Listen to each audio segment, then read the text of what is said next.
All right. Welcome to Puzzle Talk, everybody, the Geocache and Puzzle podcast hosted by the Geocache Talk Network. I'm one of your hosts, along with my esteemed colleague, Tom Bretherman. And we are joined by our special guest tonight, KBLAST. And they're going to talk to us tonight about a adventure lab that was created for the Morgantown, West Virginia GeoWoodstock extravaganza that just happened here recently. But before that happens, we're going to jump into some news real quick that we got. So we're going to have KBLAST hop over into our green room, and they will be back here momentarily. All right, we got a lot to say, so let's go through this fast. I know, we're ready. Wait, you ready?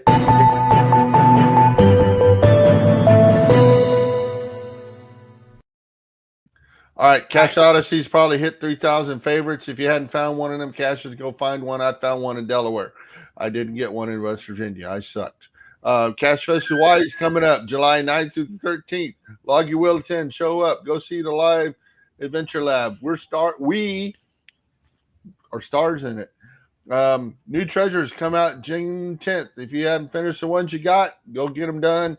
New ones come out June 10th. And the gift stuff is back. Theme is thanks for the cast, thanks for the community, and submit your film by August 1st. Okay. I got through that because there's going to be a long show tonight. There is. So I need the two caveats real quick. Okay. One, I know in a previous show that I told y'all, hey, there's a plugin extension that you can use on Chrome that will show you, that will solve jiggity puzzles for you. It was a part of, it was not a Tamper Monkey. There's another one besides Tamper Monkey, Chaos Monkey or something. And at any rate, Chrome no longer supports that plugin because so many people were doing nefarious things with it. So that plugin no longer works on Chrome. Therefore, the plugin that I mentioned previously no longer exists on Chrome. Probably if you have a Linux machine, you can still use it on Safari because it works on Safari. Well, Tamper Monkey still works on Chrome, but the other one, the Chaos Monkey or whatever it was, does not. So we'll have to find another route for you, jiggity puzzles people. However, in the meantime, there's a Facebook group called GeoJiggity Solvers something or another, and they post the solutions to all kinds of crazy stuff. Just phone a friend. Yeah, find a previous finder and just call them and be like, look, this is dumb. Give me the answers. So there is a Facebook group. There is a Google Sheets that has been created that has got all of the answers to the stinking jiggity puzzles. Okay, enough of jiggity. What's next? So the other thing is this happened this morning. I hit 10,000 finds this morning, sitting at an event with a lackey from headquarters. It was not the event that I logged. I logged the locationless cache for find number 10,000. And then for 10,001, I logged the lackeys event. So all of that is good and done.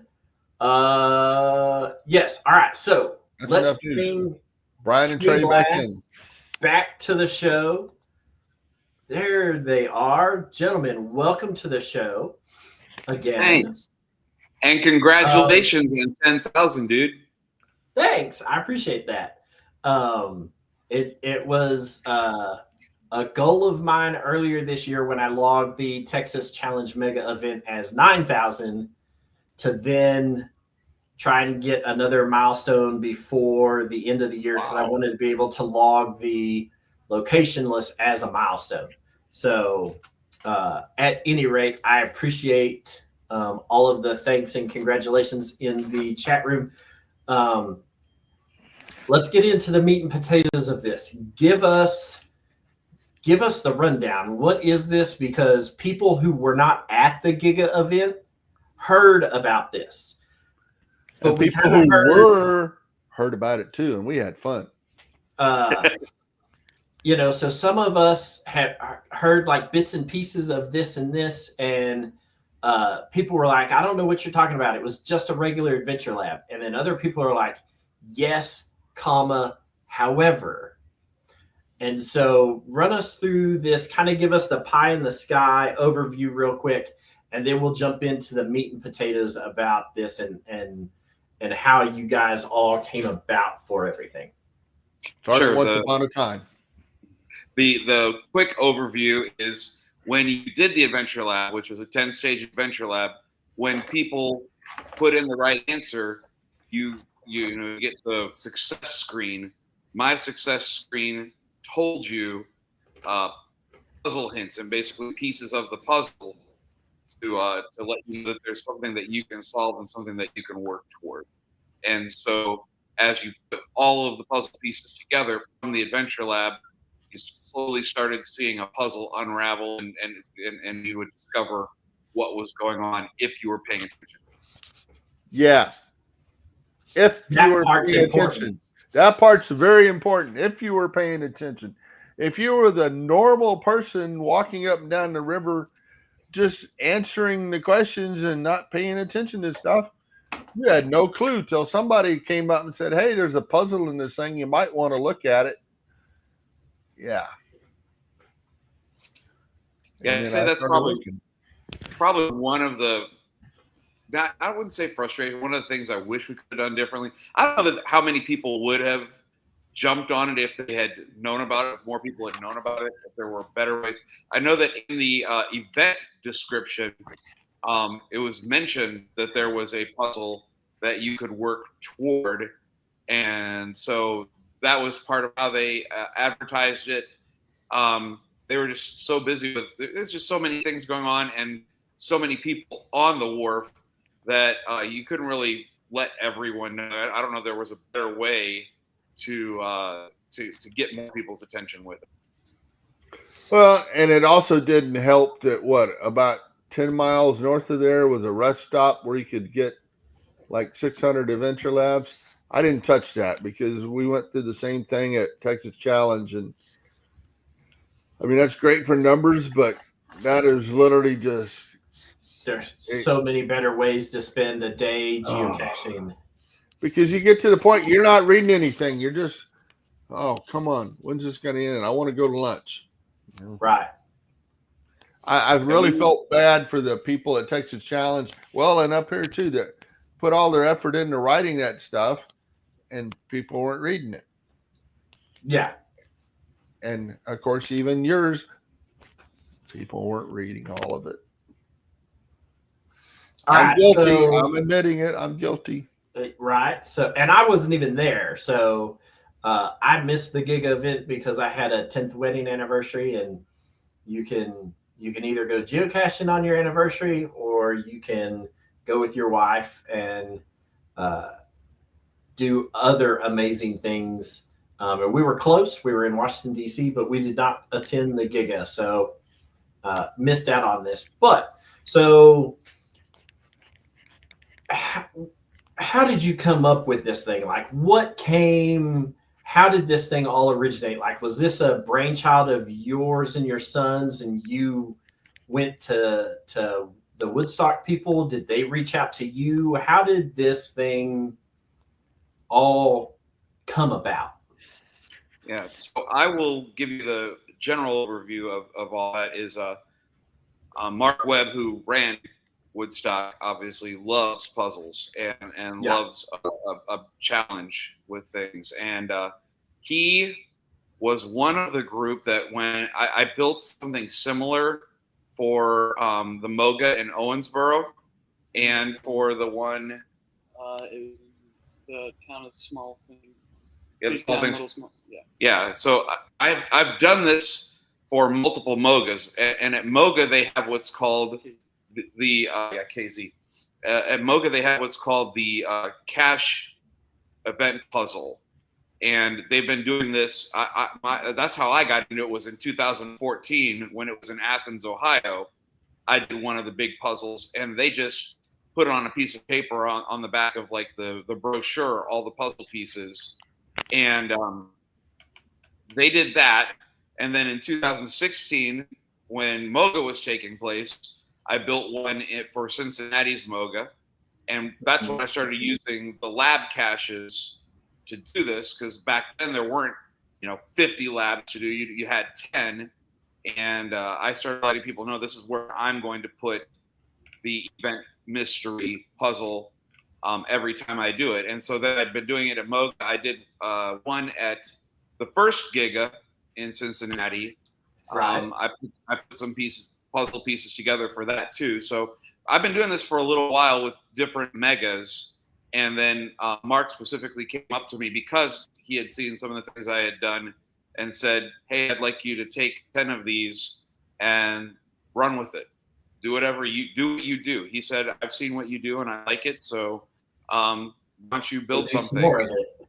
Yeah. So that's how it started for this event. Was I started going, all right, Trey, what can we, I love him. He has an amazing mind and comes up with some really cool ideas. So I said, what can we do to make this special and not just any old adventure lab? That was kind of the where this all came from.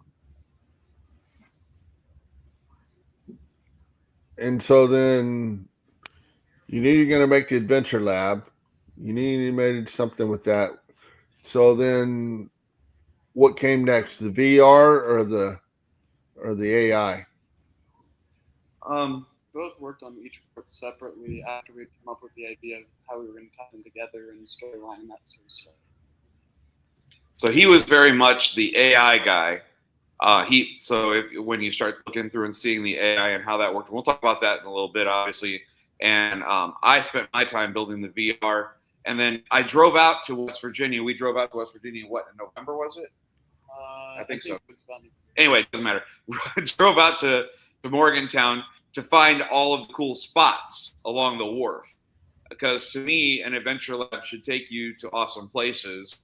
And that was one thing that, as Mark was actually walking it with me, and I said, I want to make sure that we're hitting really cool things along the wharf to take people to cool the graffiti up, the pictures that were up on the walls, and I wanted to make something special and kind of a little bit challenging. I wanted sort of a challenging adventure lab. And Mark said, that's awesome. If they don't want it challenging, there's 600 they can do up at the rest area. And absolutely. So I took that and ran with it and went, all right, how can we make this really cool? So part of the thing that Mark said was, I would love it if you could create 3 levels of this puzzle. One is the adventure labs. Make kind of some puzzling aspects to the adventure lab, which if you went out there and did it, there was a group of bells on the playground that you had to ring them and figure out what the song was. Go ahead, I'm laughing at that because I figured out what it was real quick without even going to the bells. And then when you'd walk by and even whistling it, people wouldn't pick on to what it was supposed to be. Yeah, I noticed that a few times. I actually went down to do it because I wanted to get my adventure lab. I wanted to actually solve it and get the credit for it. And I got there and people are like, how does this work? And when somebody finally came up with it, they were having trouble getting it to ring. So I actually, my knuckles still hurt a little bit because I was pounding on it to make it make the noise the way that that it was supposed to. And then people were like, oh, that's what song it is. And they were figuring it out. One really cool thing about that, I don't know how many of you have done adventure labs recently. When I started putting it together, I've never been able to use that song because, for those that don't know, the song was Twinkle, Twinkle, Little Star. But when you use Twinkle, Little Star, that's also the same tune as A, B, C, D, E, F, G for the ABC song. And so I've never been able to use that song because there are 2 choices. Adventure Labs now give you the option to have 10 different answers that can be accepted. And I found that out when I was building this. I'm like, sweet, that's what I'm going to use. So there were literally 10 different variations. I put down like alphabet song, A, B, C, D, E, F, G, twinkle, twinkle, little, like a whole bunch of different variations so that people could do that. And then cool. The other puzzle that I really liked for the Adventure Labs was there was one that said something about this is, if you were blind, you'd probably see this one better. But if you were blind, you probably couldn't see it. So it's kind of a catch when like I kind of worded it along those lines. And you're standing in the middle of the sidewalk and you have no idea what you're looking for. And we were able to get a window on the 3rd floor of the building and throw Braille up in the window, and up in the windows around the side of the building. And that was really cool to be able to put that up there. And had the dots up, and the answer to it was John Cena. And some people understood that it's because John Cena's big joke is you can't see me. Exactly. And some people got it, and there were some people that were like posting on the Facebook group. They're like, what was the point of John Cena? Why do we care about him? Why is a professional wrestler a part of this Adventure Lab? And I'm like, some people get it, some people don't. I got it. Yeah. The vision, exactly. All right, so people got to laugh at me at that one because I said, "Is it wrong that the parent of a blind kid can't read that?" Oh, I don't read Braille. She does. right. Oh, and the only time I see her read Braille now is playing bingo, and she cheats at that. So, yeah, M. Wolf got in there. I'm glad you brought that up because I was going to bring it up and I forgot. The escape room. I contacted them and I said, hey, we're doing this thing on the wharf.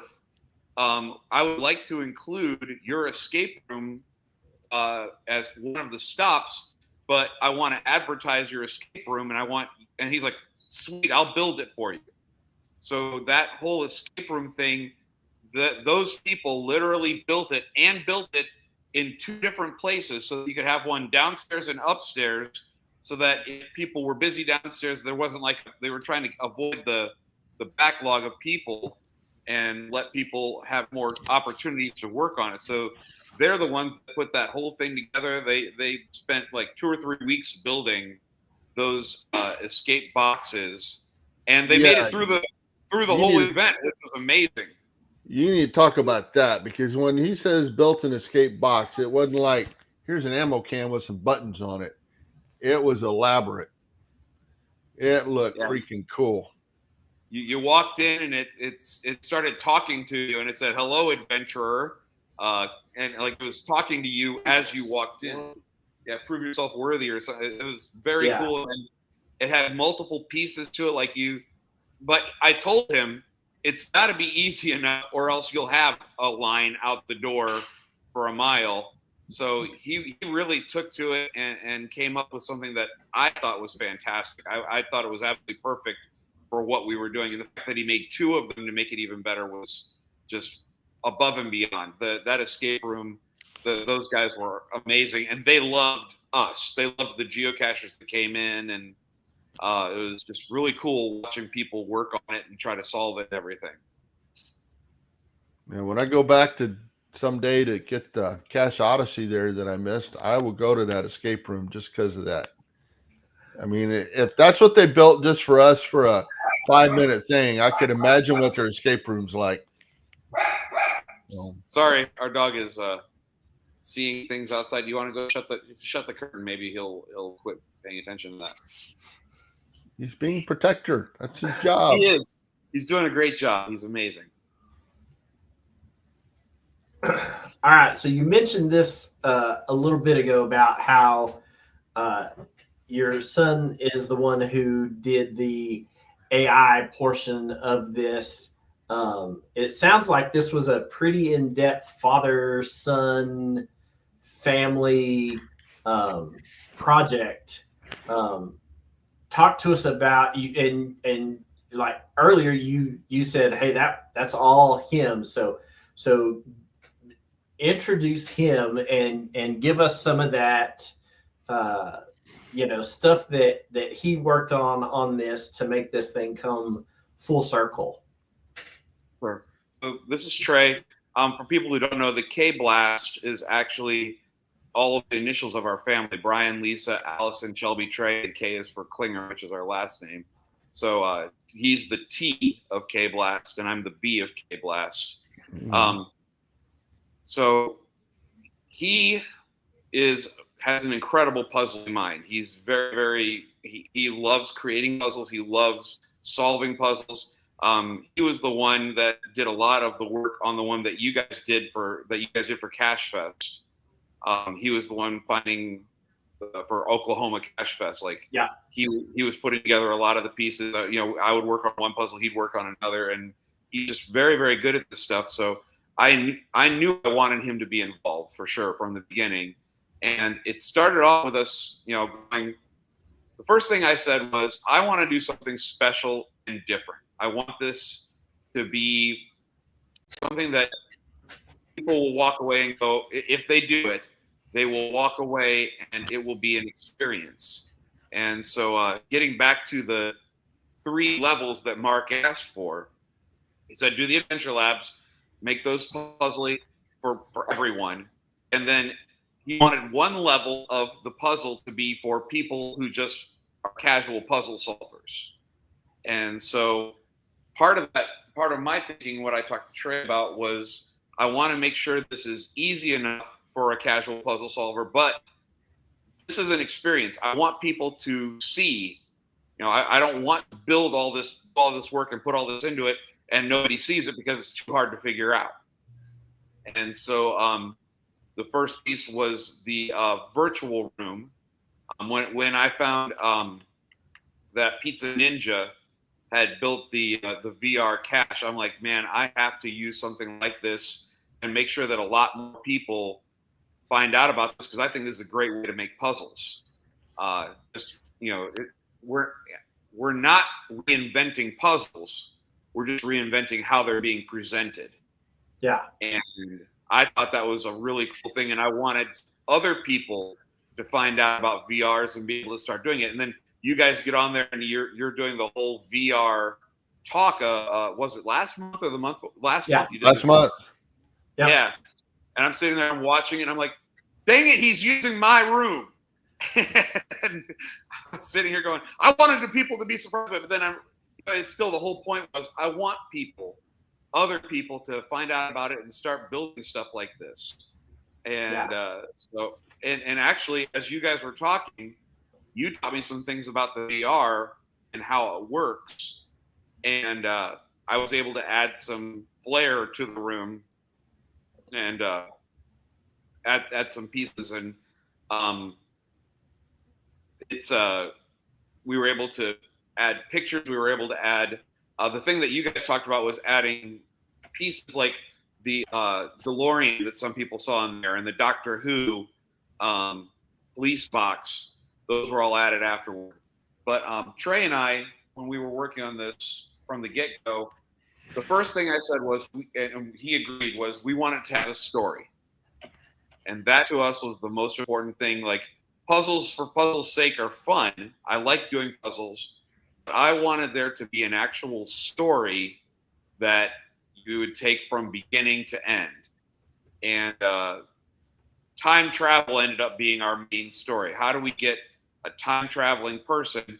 And to me, that made it really easy to come up with, all right, we're going to create a VR room where you can put time travel-y things in. And then the AI that he built was actually, we created a whole virtual, you can speak across time or text across time.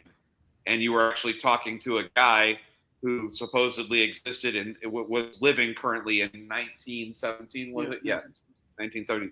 That was his idea, to put all this together. So when we came up with the story, you asked how we kind of came about all this. When we came up with the overall story, then we both kind of ran off and did our own things, and then I would bump ideas past him, he would throw ideas at me, and we kept building the story. to make sure that it was that we didn't have any continuity errors. We wanted it to be very continual. Yeah. So and Tom's bringing up the difference between the VR and the AR caches. The AR cache, augmented reality. Yeah. So don't get the two confused. Groundspeak did a run of AR caches, augmented reality. This is something in a completely different wheelhouse, though. So the virtual reality versus the AR caches that were a thing for a little while, are similar in some retrospects, but are completely different ball of wax. If you watched last month's show, they provided a bookmark list for all of the virtual reality caches that are out there, which for Tom, it helped him get his VR cache published because his reviewer was like, this is new. I don't think we can do this. And Tom said, actually, here, look at all of these other caches that are in the same boat that have already been approved. And once the reviewer looked at that and saw how many there were, easy peasy to the finish line for that. But they're not the same. So don't go into some of this thinking, oh, this is going to be that, cheesy. You got to hold your phone up and look like this and see some 3D object rotating in space. It's not that. Nope. You can sit in your hotel room in your underwear and sit on the floor and do this, and then we'll hit something else that's very different with it here in a minute too. So this is something that Tom brought up to me when I was talking to him before, pre-show, was that you could listen in, that the VR room, whether you knew it or not, turned your microphone on. You could collaborate with other people in the VR room with you, but you could also hear. And so if you were that cacher who was talking about their ex-girlfriend at the Giga event, probably everybody else heard that same conversation. And so be careful what you say when you don't think anyone is listening, because other people may be listening. So talk to us about that. It was pretty wild because I was in that room and all of a sudden Jen hollered out at me. So Jen from B&J Bish, she was in there, and wasn't Brad in there as well? Brad was in there too with me. But Brad and Jen weren't at the same place? No. Yeah. So, it's a thing, but how did you make that work? So how did you get that to where other people, when they're in the room, can talk to each other and collaborate? Is that something that's already native to the VR deal? You turn it on or turn it off, or is it on by default? It's on by default, and you actually have to go in and turn it off if you don't want people talking. And I'm like, if people get in there, for me, the Giga was a great opportunity because where else are we going to have that many people logging into a VR at the same time? Because usually if people are working on a puzzle, like when I did Pizza Ninjas for up in New York, I'm in there by myself wandering around, and I actually kind of played around with some of the other Viveverse places, and you were always by yourself. And I was like, at the Giga, we may have, we could have hundreds of people in there at once. And so I decided to leave it on in case people wanted to like collaborate and talk about stuff. But what ended up happening is most people just click the button. Like it says, do you want to let Viveverse access your microphone? But people click yes all the time without reading what they're clicking yes to, just so they can do the thing. And so there were a lot of people that just clicked yes, and they're sitting there talking. And I heard some interesting things were said that people didn't realize they were talking to their friend next to them. And started saying things about their ex-wife. I heard that one. But yeah, on the opposite side, though, it was cool for us as the creators of it too. We were listening, and one person was like sitting there, and we could hear him talking with his with like wife or girlfriend in the room, kind of going through and exploring it, and hearing him being like, "Oh wait, these are numbers," and that sort of thing, where we were then able to actually like hear the eureka moments for other people, which is always what you're wanting to hear as a puzzle creator, of like when people reach the eureka moment. Yeah, absolutely. Because when somebody solves one of your puzzles and then realizes that it's a phone number and has that the light bulb goes off moment, right? And then you watch them dial the number and the indecision of, well, what happens if somebody picks up the phone? You know, and do I call this or not? Like, I was there and I remember that. And that is still a great memory for me as a puzzle creator, knowing that I got to see the aha moment, like a genuine aha moment. And so you're right. And that is an amazing thing to hear that whole circle come back around to somebody solved it and had that, you know, the joy that's in there. Oh, this, you know, that's a great feeling, and whatnot. So, it's kind of neat that y'all got to listen in as the creators to the rooms and hear stuff that was being said, and as people collaborated with each other. But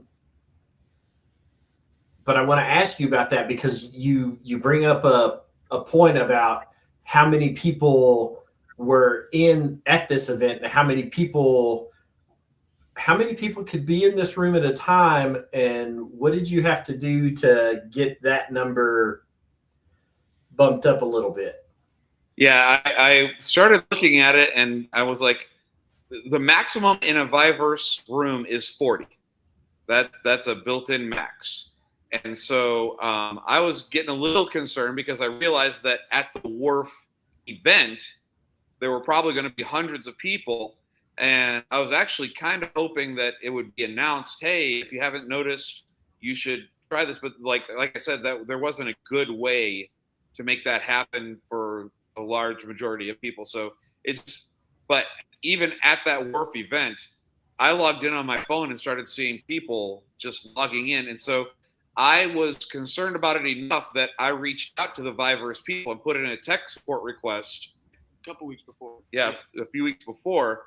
And I said, there is a possibility that I may have hundreds of people log into this at once on this particular night. Is there any way you can like duplicate my room, just like make copies of it, is what I was hoping for. And instead, they went through and created a functionality that there could be 10 instances of my room. So when it reached 40, the 41st person would go into instance number 2.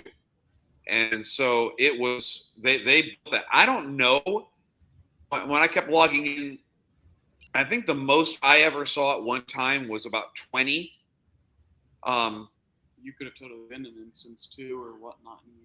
Yeah, and I have no idea how many were actually in there, or whether I was in one of the instances, or I don't know that I don't know.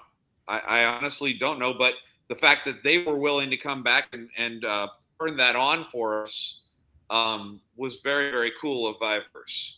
So I was really, really pumped about that.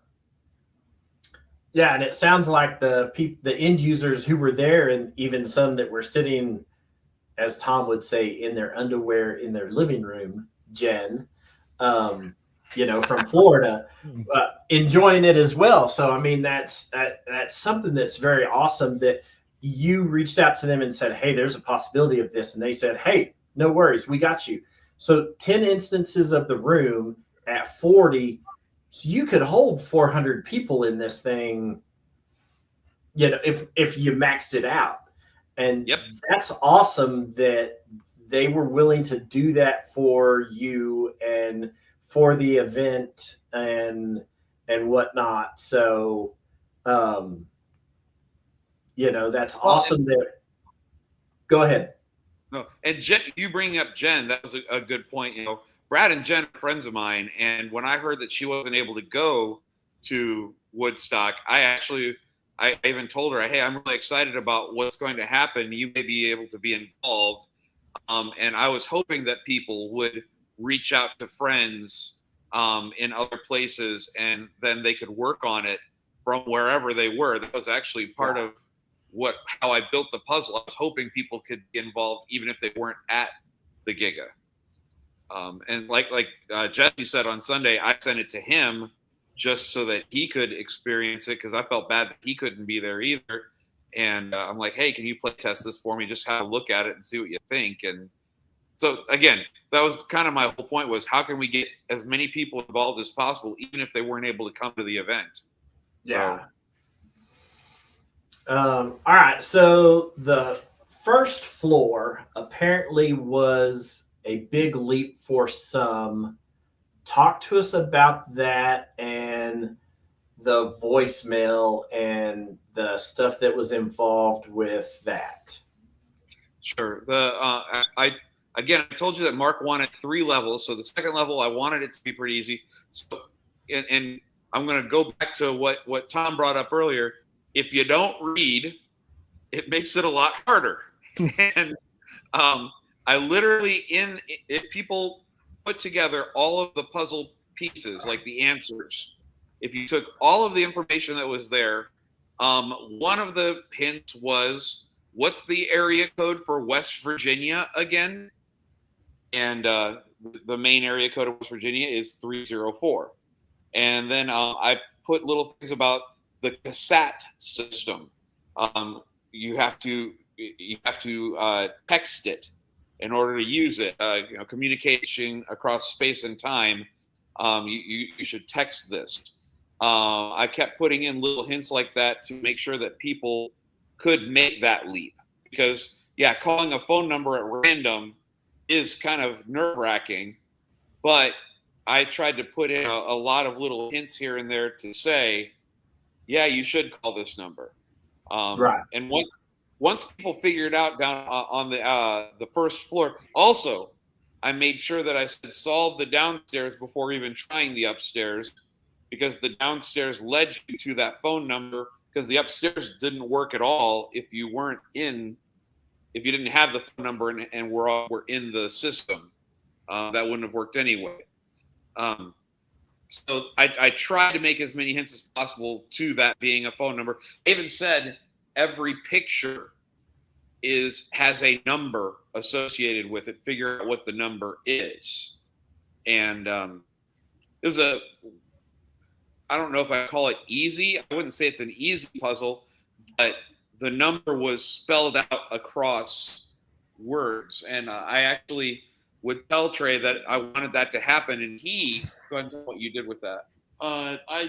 He gave me the specific numbers and ideas for the words and everything, and then I would look at like indexes of like what words can you use, and then from there I would fill it out, and then I took the words, I ran them through ChatGPT to produce the images that there was for there. So even ChatGPT was used for even creating the images to have a quick, just basic, almost stock photo looking image with the text on it. And trying to get the right images for the right things. Like some of them he kept trying to do we had one problem where he kept trying to make them look like old-fashioned posters for literally everything. And so we had like all of them on like a brown parchment type paper with brown graphics, and I was like, this is not what I was looking for. And so I had to tell him, like, you make this more realistic, and then he would make it realistic but still on the brown parchment paper, and I was like, could you just like forget everything that you've done so far? And so then I'd start a new chat with him to have him recreate those differently. You're saying him like ChatGPT as a person, but I totally get that though. It's kind of like that.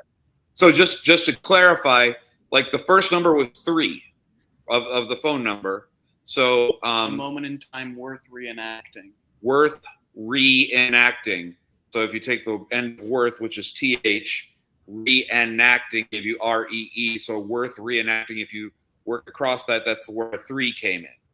And if you figured that out for one picture, all of the pictures work the same way. to where it was in between two words rather than just hidden within a word or something that you could do. Yeah. You would look within two words, go in between, and you'd see numbers start popping out. So once again, I wasn't trying to make it super hard, but it was a case of, hey, you had to figure it out once. And I actually play tested this. I'm a school teacher. I play tested this with middle schoolers, and they were so excited when they're like, hey, look, that makes the word 3. I wonder if that works everywhere else. So it was kind of cool watching these little middle schoolers figure it out. So if you didn't figure that out, you might want to consider going back to middle school. I did figure that out. I did, but it took me the 4th or 5th picture when I finally, there's a number there. While we were at the Wharf District, someone was looking for you, but I was carrying your briefcase at the time, and so they were like, "Oh, are you KBLAST?" And I was like, "Yeah, I'm a member of," and they were talking to me, and they were like, "We can't find numbers within these images," and this will come into play whenever you talk about the second level. But there was an image in the second level where, like, if you were to squint, it would show a word, and so they were trying to squint at these and see the numbers, and so she was like, "This flag looks like it's a number 1. Is that what we're looking for?" And I was like, reread the clues that you were given, and she reread, and she was like, "Yeah, but I don't know how to find numbers in the text." And I was like, "A moment in time worth 3 enacting." And she was like, "Yeah, you keep saying that, but it doesn't change the meaning of the sentence." And I was like, I'm pausing very intentionally. And her partner in the thing, she paused and she was like, "Oh, that makes so much sense. I found it now." And she was like, "Yeah, explain it to me." And I was like, "It's a moment in time worth 3 enacting." And she goes, "You keep saying that like it's going to change its meaning." And I was like, "I keep saying it because I can't give you anything else." Right. Yeah. Because I'm still wanting that eureka moment. And if I'm just shoving them in the face of, "Oh, there's a 3 in between these words," or, "Oh, there's a 9 in between these," it kind of takes that away. But giving them that pause and that space for them to be like, and her partner did have that. Her partner was like, "Oh my gosh, the numbers are right there." And getting to see that in also really cool. Yeah, I'll tell you from the puzzles that we created that you guys partook in, that was one of the things. Like, I talked to you guys at y'all's table while y'all were solving those puzzles, and I'd give you a clue and then I'd walk away, and I went to another table and I gave them the exact same clue, and they're looking at me like, "I still don't get it." Mull it over, think about it for a little bit, and and then I'd come back to them and they were like, "We still don't get it." And I was like, so I presented it to them a different way, and they are still like, no. And I was like, well, I'm not going to give you the answer. You can't make that horse drink once you've done let it to the water, Exactly. And but it's good that you as a young man going through some of this were like, but didn't give in and just give the answer, and that's good credit to a really good puzzle maker of, hey, I want you to discover this on your own. I want you to have this aha moment. If anything, I think sometimes I'm more stubborn about not giving things than he is. And I throughout this, anytime someone would come up to me and ask stuff, I'd have to be like, "Okay, how much would my dad say here?" Because like I'm the type of person to be like, "Think about it." Like, what was you were running into problems with Dr. Pickty whenever I had given you all the information that you needed, and you were like, "It's not working," and I was like, "Well, what have I given you?" And like even telling him like, he's sitting there telling me off. He's like, "Think a little harder, Dad. Figure it out." I'm like, "Okay." So we have a friend that always, whenever we would ask for that sort of stuff, we would tell them what we're at, they'd be like, "That's an interesting idea," but they'd say it if you were right or wrong. And so it's kind of running between us where like he'd be like, "Well, I did this," and I would be like, "That's an interesting idea." Yeah. So the next part, we keep mentioning Dr. Pickty. And so for all of your people that are listening, watching, whatever, we made sure he's still working. So if you want to play along at home, the phone number, I don't know if you want to toss this up there or whatever, it's 304-943 9844. And funny story with that, I told my wife that I was wanting to do this, and because it was in West Virginia, I wanted a West Virginia area code. She heard that and went and grabbed a phone and purchased a line and purchased that, and then went and got a phone number for us and texted us from it as a surprise. She surprised us with, "Hey, I made this for you so that you can use it for this event," which was really cool. And that's the Yeah, thing. Really cool. To make this work, it's literally done on an iPhone. So through some coding that you can do on iPhones, I was able to set that up as soon as she got the phone running. And so then from there, I mean, you don't need any like fancy tech or anything of like buying a whole number and learning Python and everything else that were our other options. I was like, I want to try and do the simpler route just to see if it works, because I had messed around with it before. So whereas like that's an actual phone that you are calling or texting. If you call it, it gives a message about you can't text across space and time. No, you can't call across space. You can't call. Sorry, thank you. You can't call across space and time. So if you want to give that number a call, count how many time travel references you can find as that goes through. That was 100% him. He sat up for and just created this voicemail. It was funny because I was building first the like texting side of it, and my dad was like, "Well, I want a voicemail that tells you to message instead," and I was like, "Well, now I got to do something cool with this because there's no way that I'm just going to be like, text this number, don't call it." And so I was like, "How can I make this cool?" And so I had already thrown time travel references and everything else, so I was like, "Why not try to see how many I can slip in with just like off statements here or there of like one of them was your interstellar patience to reference Interstellar, that sort of thing, just to try and draw as many as I could." And we're huge nerds, so I think there was only one reference in that I didn't know off the top of my head, which was because I don't think you ever let me watch Hot Tub Time Machine, for probably obvious reasons. A little bit. Yeah, no. All right, so you've already mentioned this, and so we're gonna talk about it. There's a first floor that you had to solve stuff, and then you go upstairs to the second floor. Tom has this. What the heck does this all mean? Yeah. When you went to the second floor, you didn't only level up in the house; you leveled up in the puzzles too.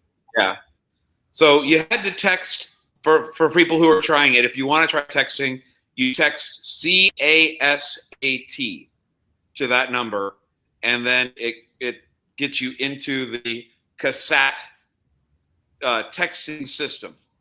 So that's how you got it working. And once you did that, you were able to then communicate with Dr. Picty. And Dr. Picty would then, and this gets us back to the reading again.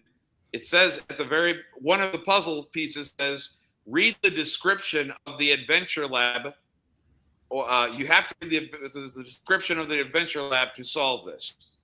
And in the description of the adventure lab, it says, you have to ask somebody about the destruction along the river. And so while you're talking to Dr. Picty, you have to make the connection and go, oh, I need to mention the destruction along the river. So that was part of the level 2 that I was telling you about, is read a description and do what it says to do. And what people are asking there is still saying, he's saying that it's not working now because it was working when we started this. Yeah, when we started the show, it was working. It's working right now. You want to try it again, Greg? Greg, see. If multiple people are calling it, maybe overflowing. Oh, that's true. It might just be too many. Yeah. Okay.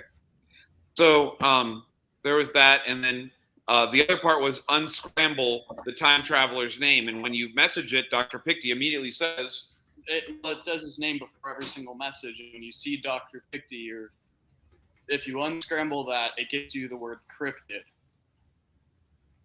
And so Dr. Picty keeps asking you, what's causing the destruction along the riverbank?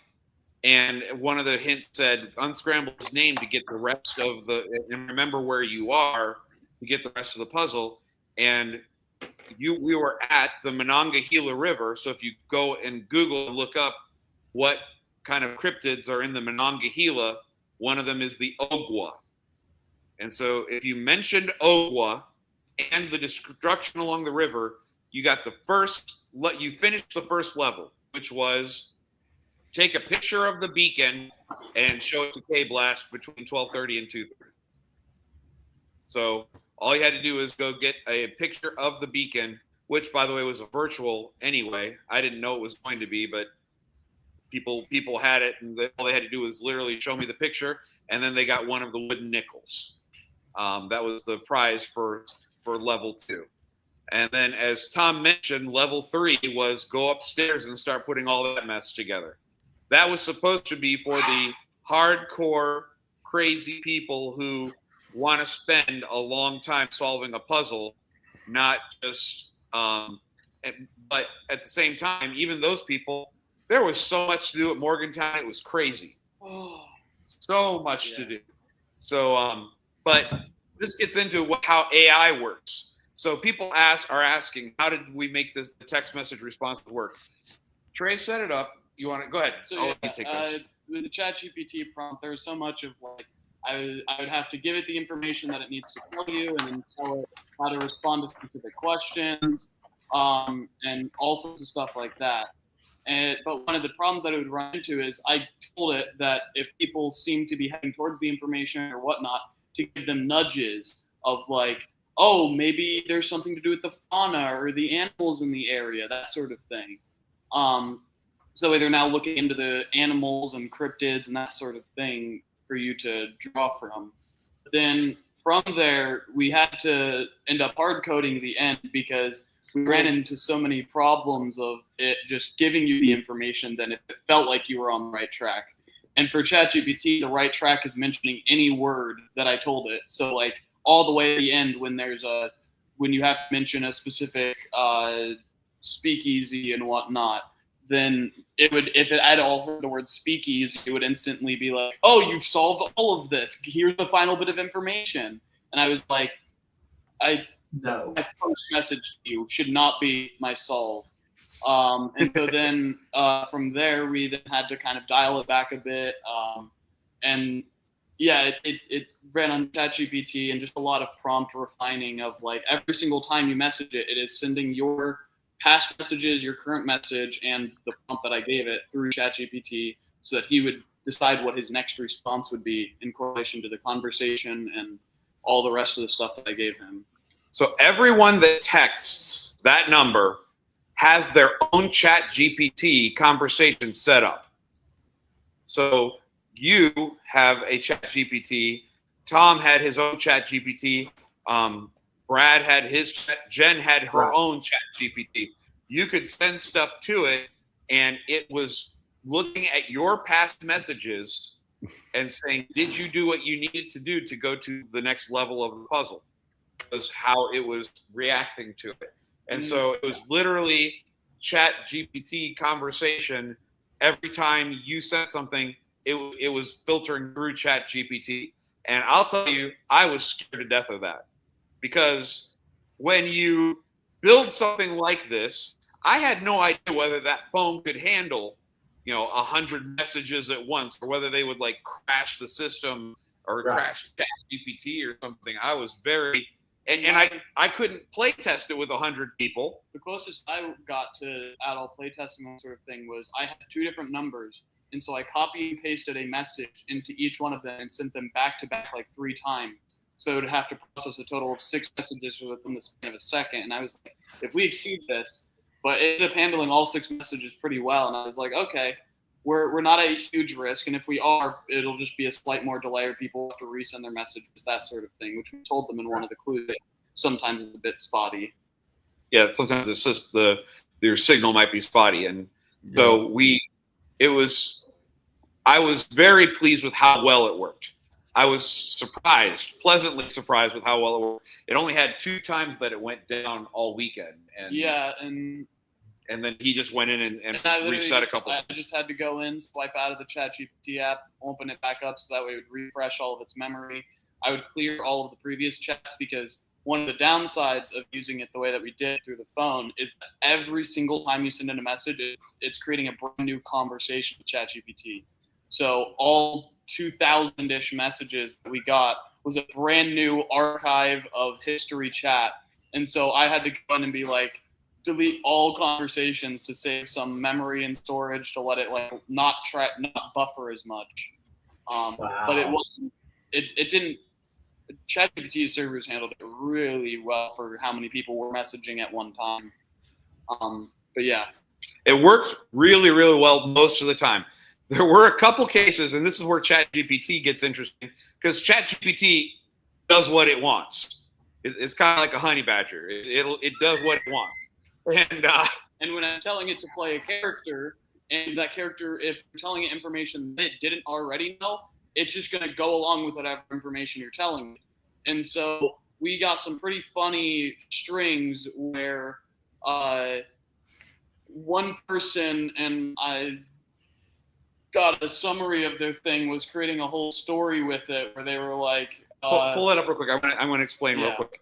So when you work with ChatGPT, so typically when you do something like this, you're looking for the keyword. Like you're like, all right, there's got to be a keyword that's going to trigger this and make it solve and go on. Like if you've ever played with this kind of thing, that's the typical way about it.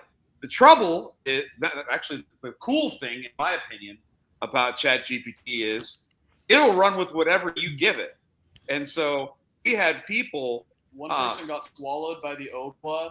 I think that was B&J. It was Brad. Yeah. Brad created a whole conversation where he was eaten by the Ogwa, and ChatGPT was very concerned about him. They're the one. The friend of Jen was the one that I was about to mention. It was Brad. No, it was Brad. No, I'm talking about Jen mentioned actually that they did a nonsense story, and that's what I was about to mention. Oh, go ahead, tell them. Yeah, because the big thing that I was always looking for, because I could read what people were sending in, was to make sure that ChatGPT didn't go too far off with people. And so I was looking through, and oftentimes if I saw weird messages, I'd then scroll up and be like, okay, where did this go wrong? And one of the things that I noticed was with this person, they were the one that sent the first weird message. And the first weird message that they sent was, my cat has not come home.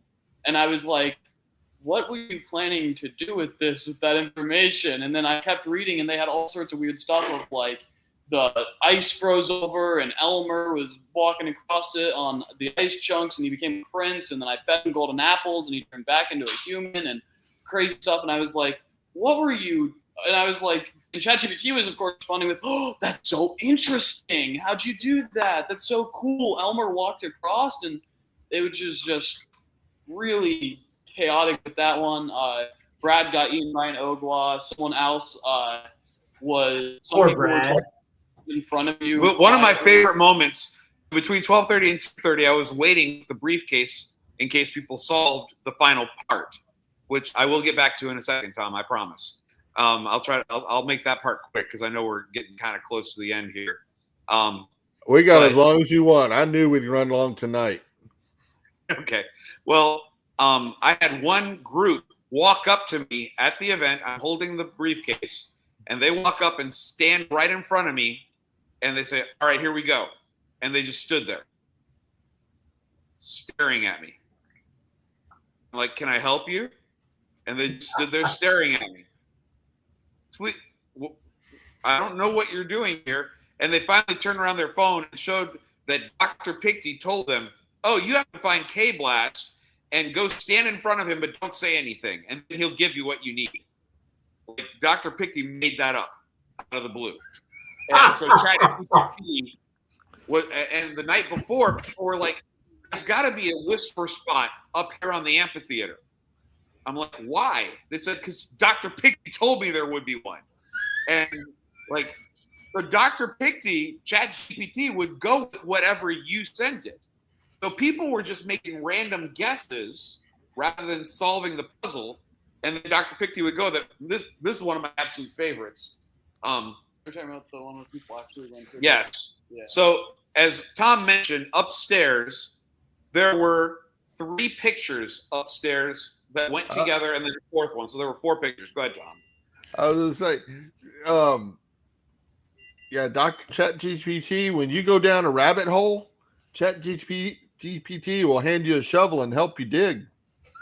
Yes, it absolutely did. That's why when we were building that and we were running into things where it would just be leading us away and you can't lead it back very well, we ran into a situation where we couldn't lead it back. And so I was like, I have to put in something for a way for people to reset. And so I added that in for an option for people to just reset their conversation. And I saw that Brad had ended up doing that after he got eaten by the Ogwa. He was like, oh, time to reset. And so you just see him resetting and then starting a new conversation with it. And we had several of those throughout the time of like, we had some friends that were doing it that they had gone down a rabbit hole of quiet echoes through the halls and everything. And so they had to reset there. And I was like, I don't even know what you guys were trying to do because they're avid puzzle hunters. And they just went down a rabbit trail just for fun. I got to throw this in too. I mean, we're talking about all the silliness that ChatGPT did, and yet, we had this conversation at Midnight Madness, at the table that kept expanding. That my wife uses ChatGPT. She works for the local community college, does database stuff, and if she needs a script for something she can't figure out, she'll ask ChatGPT, and it'll write the script for her. And it's the right script. It's not a bunch of baloney. It actually works. But I'm sitting there going, this is this extreme, and that's way off in the other direction. Yeah, and that's one of the things was like, even as I was making it, I would actually give it its description of its character, and then as I was having it go through, I would test the character descriptions I'd given it and be like, oh, this one I like more than this one, and then out of those I would then ask it to further describe itself, so that way it was then outputting its description of itself, so that I could then have a more in-depth description to get a consistent output from it, because in the end, ChatGPT knows itself better than we do, and so it knows what words it needs to hear. And so that's kind of what I was having it do, to refine it, the way that it spoke, the way that it acted, whatnot. Yeah, multiple people, because they saw that it had to be to unscramble his name, they asked Dr. Pickney what his first name was, and he had about 10 first names by the time we were done, because you give a different name to everybody. Like, oh, it's Eustace. It's what, like a whole bunch of them. Anyway, so the other part of it that was interesting was Ephraim was one of them. Yeah. One of the interesting things that we found out was one person solved the first part, because we told you we wanted the first part to be for regular puzzlers to be able to get to. One person literally, I don't know how they did, because I tried to recreate it and ChatGPT wouldn't do it for me. But someone abused the nudge system, because I told it to nudge you in the direction of the conversation. And I was sitting here reading through this because I was like, how did they reach the conclusion? How did they reach the end benchmark? Because I have a way to see what they've reached. And I was like, how did they reach this? And I was scrolling up and I was like, yes, yes, yes, yes, yes. They just kept sending the word yes to him. And so he just kept giving them further nudges because he was like, oh, you must understand what I'm saying. And then after like their 17th yes, Dr. Pickey was like, oh, you've solved it all. Here's exactly what you need to give to KBLAST in order to get into his briefcase and everything. And then from there, they couldn't yes it anymore, because for the puzzler part, we ended up doing it keyword based rather than ChatGPT based, because we wanted it to be more consistently difficult, rather than I could say KBLAST's name. That was another one where someone had said his name and he goes, oh, you know Agent KBLAST? Then you must know about the mission that you're supposed to be on, and told them about all the information again. All sorts of stuff like that, where people just mention random words and he'd be like, oh, that has something sort of to do with what your final mission is. So yeah, sure, you know about it. Really just making assumptions about how much people know. And we actually ran into some problems where people had skipped one of the key parts, and so then as they were figuring it out, they were then trying to use those key parts that were for previous parts for the newer parts, and it wasn't working because they're using old information for the next step, where people were still trying to use the Ogwa and whatnot for the second part when that was no longer part of its puzzle. So the one thing people are mentioning in the chat, and I want to hit this real fast, the last funny thing about the ChatGPT, when you get upstairs, there were 3 pieces. Speakeasy, there were multiple pictures of Elmer, You had And Speakeasy, Elmer the Elephant, Elmer's Glue, Elmer. So that was the hint, was you used Speakeasy and Elmer, and then 276 Walnut. Well, yeah. 276 Walnut. When you put all of that into Google, it gives you this place. It describes this place. It has a website that talks about the Shizzler House. The Shizzler House was around during Prohibition, 1917, and it was a place that ended up being a speakeasy.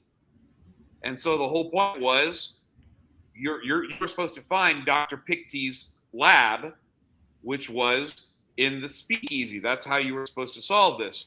Well, people found out 276 Walnut For the first part rather than the second part. and so they discovered that that's a real place in Morgantown and drove to it. 276 Walnut is a beauty college. Now, Morgantown Beauty College. And so people drove up to the Morgantown Beauty College on a Saturday morning and asked Dr. Picte, should we go in? And Dr. Picte said, absolutely you should. And they walked into the beauty college and started asking for hints on the puzzle to these poor people who had no idea that this was going on. The way that we first caught on to this was I was again reading through to make sure no chaos was happening, and I saw one of their messages talking about a cat that was dressed in steampunk clothing. It said Happy Father's Day. I had like 4 different messages that said Happy Father's Day, and I was like, what is going on here? I was like, why are all these people being thrown off on this? I was like, did we leave something? Is there an ad on the Viverse website that people are thinking is important? There were all sorts of thoughts running through my head, and then as I looked up Steampunk Cat Happy Father's Day, it happened to be a Happy Father's Day card that the beauty college had inside. The art gallery next to the beauty college. So they walked up to the art gallery and said, hey, the art gallery is open. Should I go in? Dr. Picte's like, yes, go in there. You'll find the answer inside the art museum. And so, and, hey, baby. Good night. Good night. Okay. Oh, honey. Sorry, we just had a little emergency at the house here. Okay, she says it's fine. All right. She got so excited about kissing me. she fell down. She fell for him again. She fell for me again. I get that excited when I think about kissing you too. Thanks, buddy. I appreciate that. She said to keep going, so I guess we're all right. So people were literally going into this art museum and found this cat with a Happy Father's Day listed on it, and that's what they thought the answer was. So it was, the doctor absolutely lied multiple times. It was funny seeing all of the different things. And Trey's right. It was in the first 24 hours we had 2,000 text messages. So what are we up to now? Closer to 1,000 the first night, and then 2,000. And then we're at around 2,300 now, just from it still being up and people that he messaged, letting them try it and whatnot. But Brad had to be at least 300 or 400 of those. He was. Yeah, I could probably go ahead and see who's sent the most messages, but it was definitely interesting to see people's train of thoughts with what they were messaging and everything. No, my train of thought derailed. So just to finish the puzzle, and this will be quick. Once you figured all that out, you were supposed to mention the Shizzler House to him. And then when you say Shizzler House, he immediately responds with, Shizzler is a wonderful baker. Have you tried her apple pie? And the whole speakeasy line leads you to be like, oh, how do speakeasies work? They usually say something to you, a sort of question, and you have to respond in a specific way to prove that you are a part of this and whatnot. And so once he messages that, one of the posters in the upper room ended up saying, Shizzler, or she's a wonderful baker. Have you tried her apple pie? It tastes just like my grandma's. it tastes just like my grandma's, is what you had to respond. So this is awesome. It tastes just like my grandma's has an apostrophe in it, right? So we were afraid that people would, that the apostrophe would cause problems for people. Capitalization, all that stuff. So the actual keyword that worked is tastes just like my grandma. Because we didn't want to include the apostrophe S because it could go either way. So if you answered tastes just like my grandma, you actually got the right answer. But the whole point was to be taste just like my grandma's. And that gave you the final code, which was a book puzzle. So it's the paragraph, word, letter of the word, and you use the portal at the end. So that was a pretty basic, typical puzzle. It did get very dark. What we wanted to make sure people could solve it, burnt turtles. So eating grandma was okay. One of the funny things though is you were mentioning the apostrophe and everything. Someone who had solved it and had gotten that part put an apostrophe in the word tastes, and so it didn't register it as the correct word because there was an apostrophe in the word taste, and so they were like, "No, I sent that and it didn't work," and I was like, why wouldn't that have worked? And they showed me, and I was like, "Oh, that's what you did."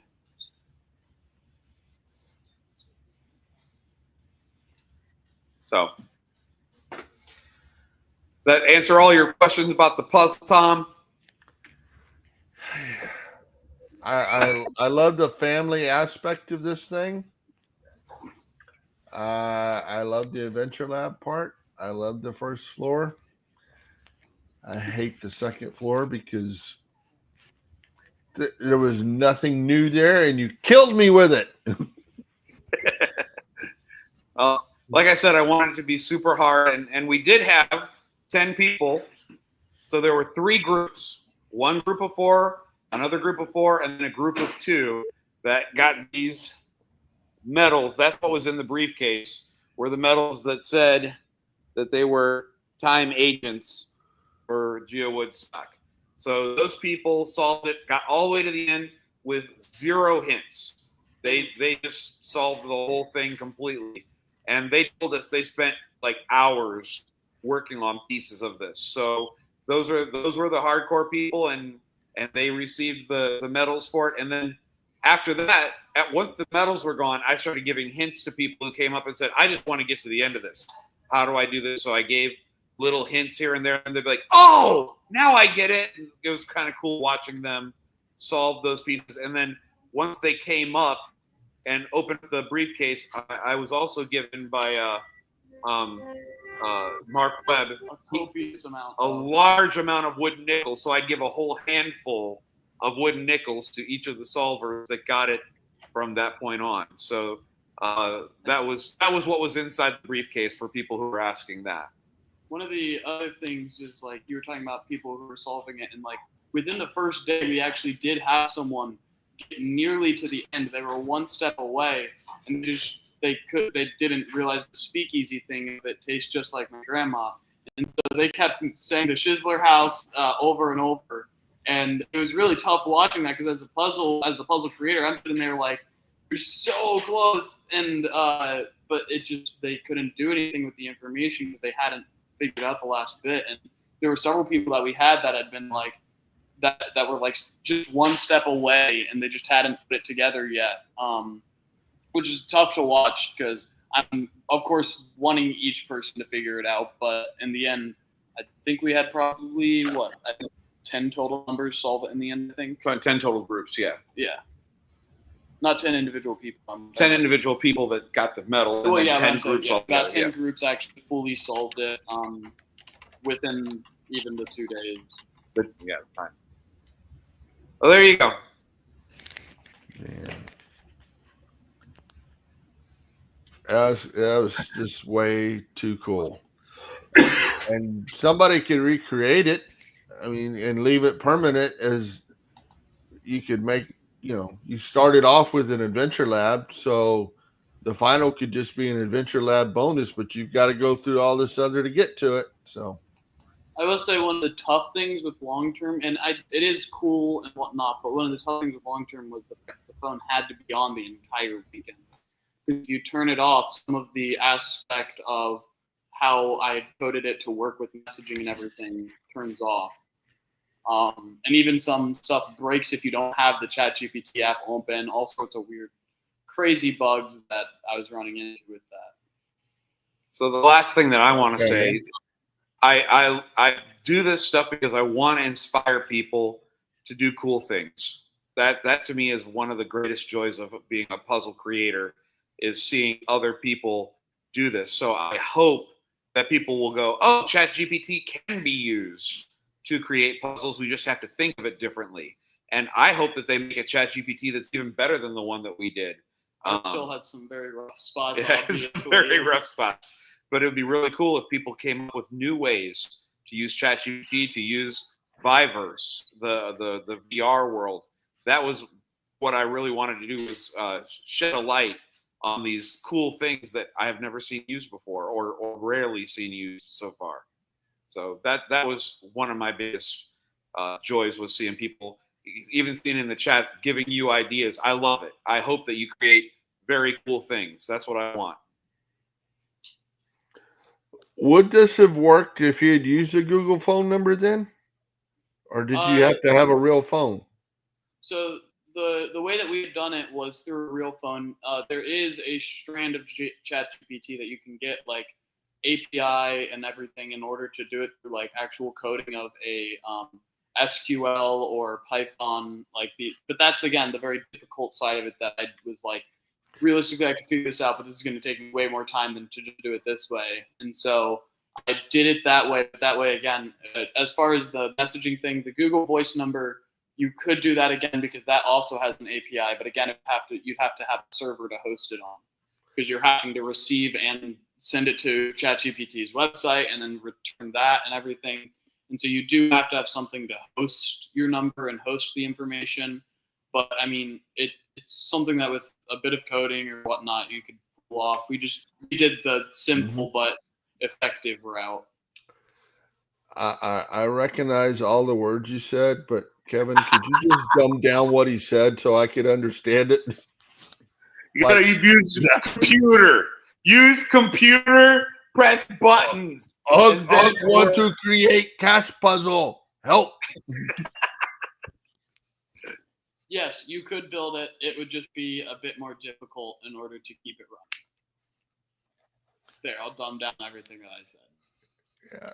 In other words, you're saying, just call me. I'll build it for you for a price. No. Well, for a price. For a price.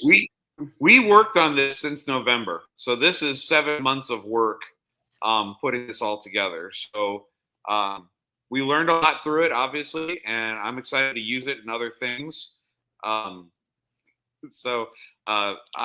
it was a lot of time to build what we built. The biggest problem was trying to refine it, because you would be surprised with how many times the word "not" is in my prompt for it, and it just decided to ignore it, because it feels like me saying "do not do this" isn't as important as me telling it to do this other thing. And that's one of the tough things of like figuring out how to order stuff and everything with it was kind of awkward, because I had to describe how it's supposed to act first and then give it important information. Otherwise, it would forget the important information because it decides it's less important. Play testing is hard. You want people to solve it, so you can't get 50 different play testers and go, hey, guys, because they may want to solve it themselves. You're taking that opportunity away from them by having them play test. So I only had one play tester besides your class. Besides my class, and that was Mark Webb. He did that. So yeah. So when we were sitting there at Midnight Madness talking about all this stuff, and we talked about the VR part of it, I was with you because I built one of the VR things, and I knew how much work went into that and making it look right and stuff. And then we got into chat GTP stuff. Trey and Cheryl were going back and forth because they speak chat and Ruby on Rails and Python and whatever else they were talking about. And I'm just sitting there like, this pizza's really good. Pizza good. Python, I love snakes. I only know as much as what I had to ask him to make sure that we could build a puzzle together. So I'm kind of with you, Tom. I learned a little bit through it, but it's still, to me, it's just super cool. it's super cool that this is a possibility. I always wanted to build a puzzle using ChatGPT, and then he made it happen. Well, and that brings up another point, that when we build these puzzles, we don't always know what we're getting into. And we've got to learn something on the way to getting the puzzle out there, which is pretty darn cool. One of the benefits is, I think I first discovered, it wasn't even called ChatGPT back in 2020 when I think I first came across their whole website and everything, and kind of going through that and having it since 2020 and working on it using it since 2020 has helped me learn the correct words to say to make it act a certain way, the correct order of information to put in and everything has been kind of helpful, having that background, as you were saying, of you don't know what you're getting into. And I at least had a little bit of background of what I was getting into. I didn't think it was so, I didn't think it would be so ignorant of listening to what I was wanting it to do. Thanks, Gary. Yeah, it was fun doing it and being a part of that.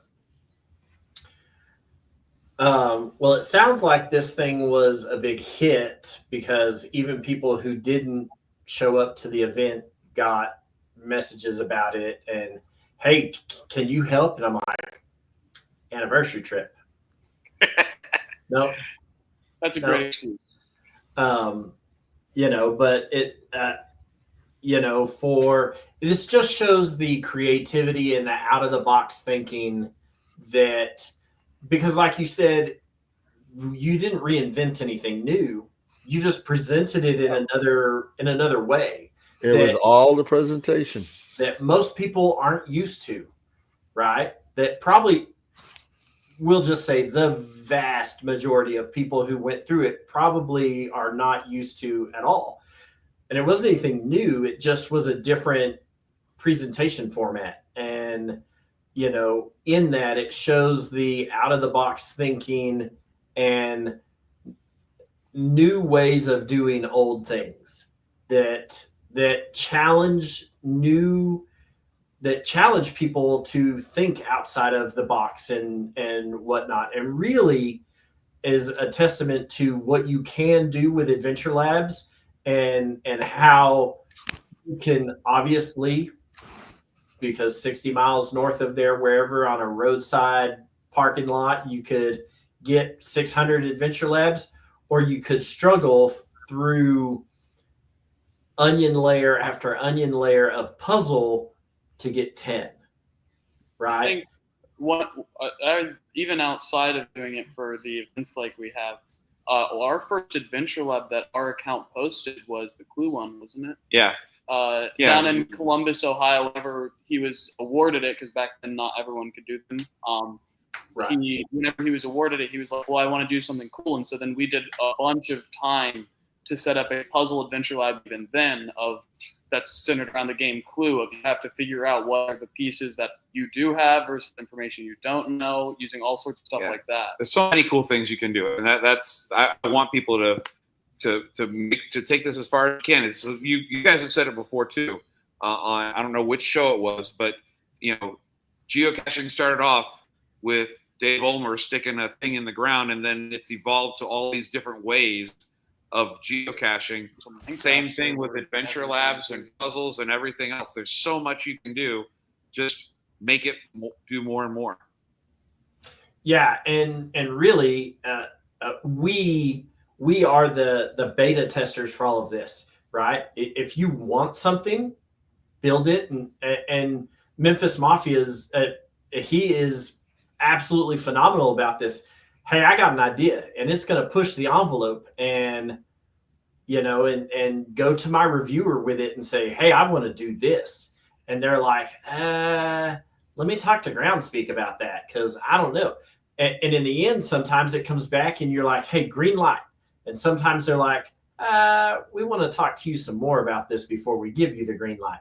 And so it is cachers like you and your family, and it is cachers like Memphis Mafia. It is cachers like the listeners that we have in the show that are constantly pushing the envelope to see how far you can take some of this stuff, because the answer to every question you never ask is no. And so the only way that we're going to be able to branch out into some of these new, obviously it's not that new. Like Chat GPT's been around since 2020, so it's been around for 5 years. AI is evolving all the time and is constantly getting more complex and can do more things the more it interacts with stuff. And so the only way to really know is to try, is to put it out there. And the easy way to do some of this, at least initially, like you have found out, like we have done with the Cash Fest mega event, is to do it through Adventure Labs. We can do this because a reviewer doesn't have to approve it. And then by the time that it gets flagged enough times that HQ is going to look at it, the mega event's over, and okay, we won't do it again. We're sorry. Maybe that's not the right approach to take on some of this stuff, but that sometimes you sit there and see that, hey, this was successful here. I want to now do it here, and now I want to do it here, and now we've got a bookmark list of VR caches, and we've got these adventure labs that you have been creating, and the more it exposes, especially at a large event like this, right? The more it exposes people to it, the more people are going to want to go back home to Nebraska and do one of these, something similar to this at their home. And that's how, good ideas spread through that, and how, just like we say, look, I'll give you the tips and tricks and tools that you need to solve some of these puzzles. But on the flip side of that, like, our goal in explaining all of this for this show is to have cachers create new puzzles at wherever their home is for the caching community. Because if you enjoyed it, if you were a cacher that went to the Giga and enjoyed this and had a good time with it, hey, by the way, you can do one too. Here are the steps that you need to do, or this is how we did it. You figure out how to do it for you. Another system that'll work, and whatnot. So I love it. I think it's a great idea. It pushes the envelope, and from the sounds of it, people had a blast with it. Thanks, man. I appreciate that. We did. I can tell you, I didn't solve it, and I had a blast, and it fit Woodstock perfect, because Woodstock's where you go see your old friends and you go see the ones you haven't met yet, and that's exactly what we were doing. This with between the chat going on in Viverse and in Messenger and LilyPad and texting. Messenger was going back and forth all day long over this thing. So, and half the night, And like, as he was saying, like, even with like gadget caches and everything like that, if like one person did this, it kickstarted people to then be like, oh, I could do something similar with this. And the whole ChatGPT idea came from, we used to do FIP. I saw someone had mentioned it, of like, where you would text a keyword to a number and the number would have an automated response. And I was like, okay, what if there was a way to make this more interactive, of like, if you message it, and even on top of that was with the thing with the museum, what was the art gallery? Yeah, the art. No, the museum from 2 years ago. Oh, with. We just, I love doing things that push the envelope. Like you said, that's what we want to do. We absolutely want more people doing it. So I hope that there's all kinds of, we were the ones who did the ARs at the last Giga. So even though you were kind of poo-pooing it, it's okay.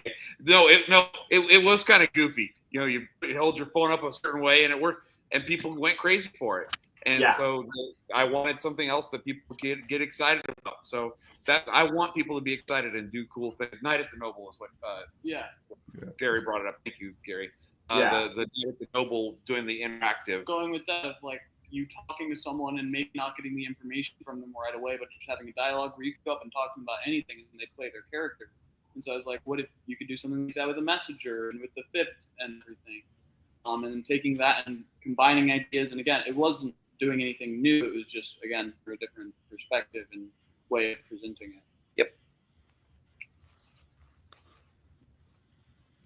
Yep. Presentation makes a big deal. Like the Cash Fest stuff, you know, for 2 years in a row, I did a word search, and wonder if we'll see that again. Wonder. All right. Well, hey, we appreciate your guys' time. I wasn't there, and I'm excited about this. I'm gonna get in and probably send it a text message and see what I can get and kind of work through some of this stuff. But we'll toss it over to Tom real quick for some final thoughts. Tom. Final thought was, this was cool. I love the family aspect of this thing. I love the VR part. I love just the new things to it, but also that there was nothing new in that puzzle, and it still kicked my butt. It just, sometimes getting your butt kicked ain't so bad. It was cool. Yeah. And so for Trey and Brian, final thoughts from you two gentlemen? I think it was definitely cool to get to see people doing it. And as a puzzle creator, of course, loving to see anyone else that wants to do this sort of thing. And I think, as you were saying, that's one of the greatest feelings, is like getting to see people's eureka moments of, even if they are getting kicked in the butt, still pushing through and figuring out the puzzle. And I think that's one of the key with puzzles, is to not just like, once you hit the roadblock, don't just stop. Like Nebula's Newsmatics, but that's the point. My only thought is that I'm going to add to what Tom said. I love doing this with this guy. He just graduated high school. He's getting ready to head off to college, and having the opportunity to build this with him was an absolute thrill for me. And did everything go perfectly? And did I agree with everything he said? No, but I absolutely, I wouldn't have wanted to do it any other way. Doing it with my son was was a highlight of my year, honestly. So, yeah. So for those of you who attended the Giga event, if you didn't notice all of the extra stuff, like Tom didn't, at least initially, there's still time for you to go back and interact with this and experience some of it. So highly encourage you, if you're late to the show, we gave you the phone number at the very, I don't know, maybe about halfway through the show. Scroll through the comments, you'll see it. We gave a phone number, and rewatch the show. We gave you a couple of little hints throughout there. So go through there, work through it as long as it's still up and running, and have a blast with it. Have a KBLAST with it. Yeah, have a KBLAST with it. And so that is it for tonight's show. We appreciate everybody that was live in the chat room. For our audio listeners, we appreciate you downloading the podcast and listening to it in your spare time. Tom and I are off for the rest of the month, but it looks like on July 1st is a Tuesday. That is going to be the next show. And we're going to get back to some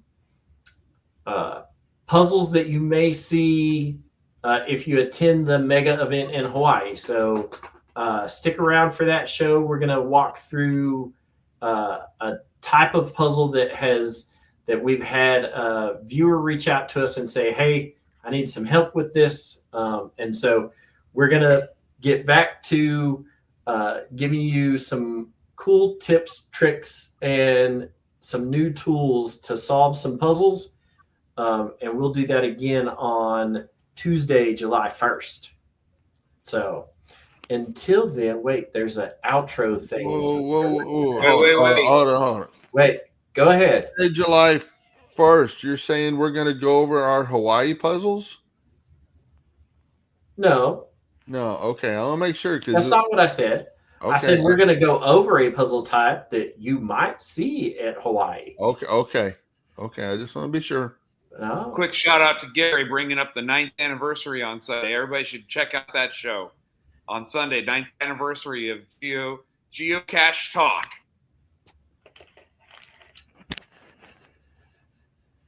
And with that, we're going to sign off. Bye.